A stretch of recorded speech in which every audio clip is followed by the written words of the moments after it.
Manajemen dapat diartikan sebagai kemampuan dalam mengatur sesuatu agar tujuan yang ingin dicapai dapat terpenuhi. Nah, kemudian pendidikan. Pendidikan adalah proses pembelajaran, keterampilan, pengetahuan, kebiasaan yang dilakukan melalui sebuah pengajaran. TIK atau Teknologi Informasi dan Komunikasi. Sehingga manajemen PTIK merupakan bagaimana kita memahami atau mengolah dan menggunakan alat-alat TIK seperti halnya alat-alat pembelajaran dalam sekolah.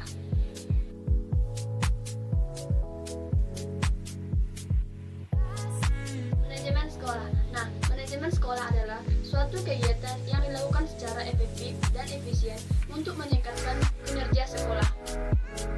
Adapun tujuan manajemen sekolah ini, yang pertama, meningkatkan mutu pendidikan melalui kemandirian dan inisiatif sekolah dalam mengelola dan memberdayakan sumber daya yang tersedia.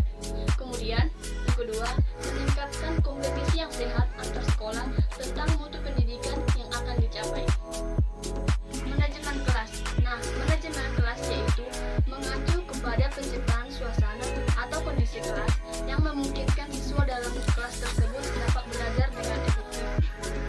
Adapun tujuan manajemen kelas ini, yang pertama, mewujudkan situasi dan kondisi kelas baik sebagai lingkungan belajar maupun sebagai kelompok belajar yang memungkinkan peserta didik untuk mengembangkan kemampuan semaksimal mungkin.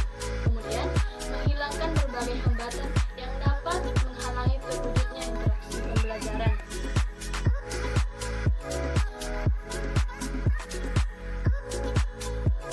Kepemimpinan pendidikan merupakan kemampuan untuk menggerakkan pelaksanaan pendidikan sehingga tujuan pendidikan yang telah ditetapkan dapat tercapai secara efektif dan efisien.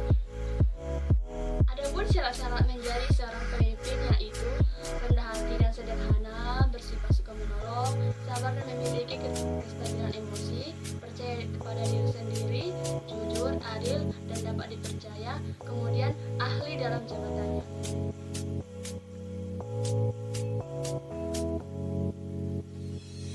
Sistem informasi manajemen.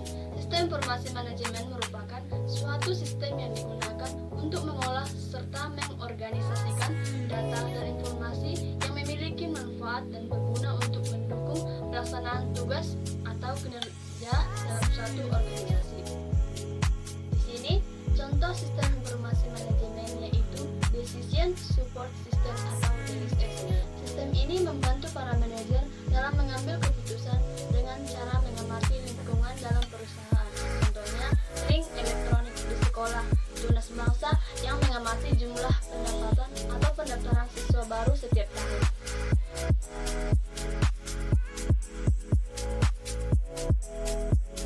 Manajemen implementasi kurikulum. Manajemen kurikulum yaitu suatu kegiatan mengolah kurikulum melalui proses kooperatif, komprehensif, dan sistematik dalam rangka mewujudkan tujuan dari kurikulum tersebut. Ini ruang lingkup kurikulum yaitu perencanaan, pelaksanaan, penilaian, dan kegiatan.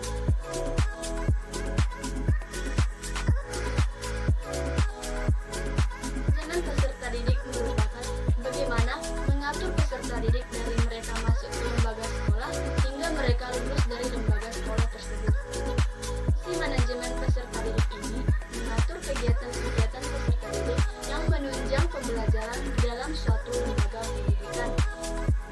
Tenaga pendidik dan kependidikan. Di sini, ketika tenaga pendidik dan kependidikan masuk ke dalam organisasi pendidikan dan kemudian akan berakhir melalui proses perencanaan sumber daya manusia, seleksi, penempatan, dan pemberhentian. Fungsi tenaga pendidik dan kependidikan ini yaitu sebagai agen peningkatan mutu nasional, peningkatan ilmu pendidikan dan pengetahuan, dan peningkatan seni ataupun teknologi.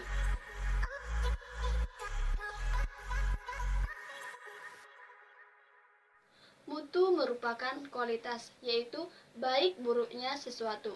Manajemen peningkatan mutu pendidikan merupakan upaya penyusunan dan pelaksanaan suatu program yang dilakukan secara berorientasi terhadap penilaian mengenai input, proses, dan output sekolah dari keadaan sebelumnya hingga menjadi keadaan yang lebih baik.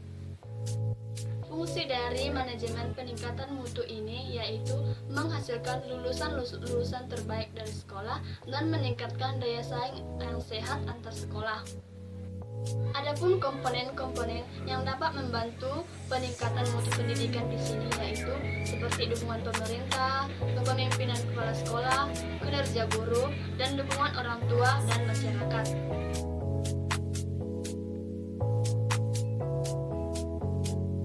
Supervisi pendidikan. Supervisi merupakan metode pembinaan atau pengawasan yang dilakukan dalam membantu tenaga pendidik dalam hal memperbaiki bahan ajaran, metode pembelajaran. Fungsi supervisi ini yang pertama melakukan supervisi yang artinya memberikan layanan terhadap seorang guru. Yang kedua, penilaian yang artinya mengetahui fakta yang mempengaruhi pengajaran. Yang ketiga, pembinaan